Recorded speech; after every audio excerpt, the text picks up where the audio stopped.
Gameplan.com, where football makes sense. I'm Emory Hunt, the czar of the playbook, bringing you a 2010 NFL Draft special about the San Diego Chargers, their draft grade. So let's just jump right in and see who the Chargers selected in this past weekend's draft.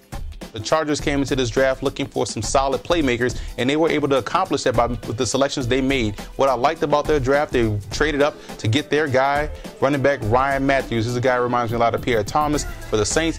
Physical running back, good balance, good speed, taking the distance, and he can also catch the football out of the backfield.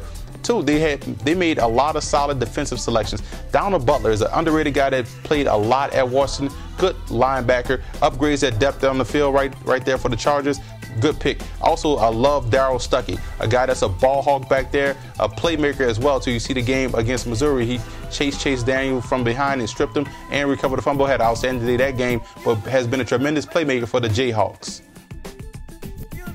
Key players in this draft, you look at Darryl Stuckey. We just mentioned a guy, a dynamic playmaker, free safety that can roam the field. He's going to help out with Eric Weddle back there. That's going to make that secondary formidable. The back half, that safety position, they're going to do fine back there with Darryl Stuckey. Also, another key player, Cam Thomas, a guy that's going to plug the middle. They lost Jamal Williams, but they bring in a guy like Cam Thomas, 6'4", 330, tremendous value where they picked him up in the 5th round. I had him with a 2nd round grade. Chargers got a steal out of Thomas.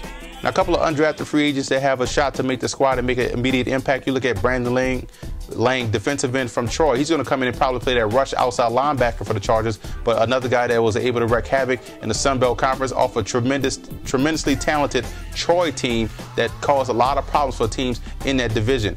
Jeremy Williams is another guy at Tulane, a guy that's had some injuries at Tulane, but is a dependable pass catcher and also can help out in the return game. He's a tremendous playmaker. Has he shaken an injury bug? That's a big question. If he has, Chargers got themselves a steal. The one question I have for the San Diego Chargers is the fact they didn't address the cornerback position to find a replacement for Antonio Cromartie. Maybe they feel as though they already have the players in place on their roster, and that's fine. Maybe they bring in an undrafted free agent, or maybe they bring in a veteran free agent to help compete for that starting spot. But overall, the Chargers draft was great. They had a solid draft throughout. I gave them a solid B+ for their selections. For more NFL draft grades, visit footballgameplan.com/NFS draft or visit our YouTube channel at youtube.com/footballgameplan.